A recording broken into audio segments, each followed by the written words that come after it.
ഒരു നദി ഒഴുകുമ്പോൾ വശങ്ങളിലെ അപരദനം മൂലം വീതി വർദ്ധിക്കും.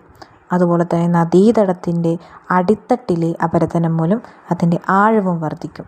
ഈ പ്രവർത്തനങ്ങളാൽ തന്നെ ചരിഞ്ഞ വശങ്ങളോട് കൂടിയ നദീതാഴ്വരകൾ രൂപപ്പെടും.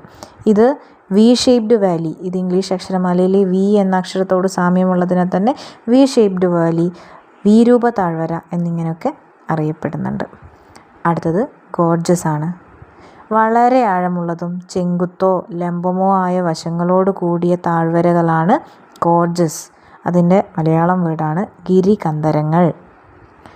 അടുത്തത് കാനിയോൺസ് ആണ്. കുത്തനെ പടവുകൾ പോലുള്ള വശങ്ങളോട് കൂടിയതും ഗിരികന്ധരങ്ങളോളം ആഴമുള്ളതുമായ താഴ്വരകളെയാണ് ബൃഹത് ഗിരികന്ധരങ്ങൾ എന്ന് വിളിക്കുന്നത്. ഇനി ഈ ബൃഹത് ഗിരികന്ധരങ്ങൾ അല്ലെങ്കിൽ കാനിയോൺസ്, അതുപോലെ തന്നെ ഗിരികന്ധരങ്ങൾ, ഗോർജസ്, ഇവ തമ്മിലുള്ള ചെറിയ വ്യത്യാസം എന്താണെന്ന് വെച്ചാൽ ഗിരികന്ധരങ്ങളുടെ മുകൾ ഭാഗം മുതൽക്ക് ചുവടുഭാഗം വരെ ഏറെക്കുറെ ഒരേ എന്നാൽ ബൃഹത് ഗിരികന്ധരങ്ങളുടെ ഷേപ്പ് അങ്ങനെയല്ല. മുകൾ ഭാഗത്തിന് കുറച്ച് വീതി കൂടുതലായിരിക്കും താഴ്ഭാഗത്തെ അപേക്ഷിച്ച്.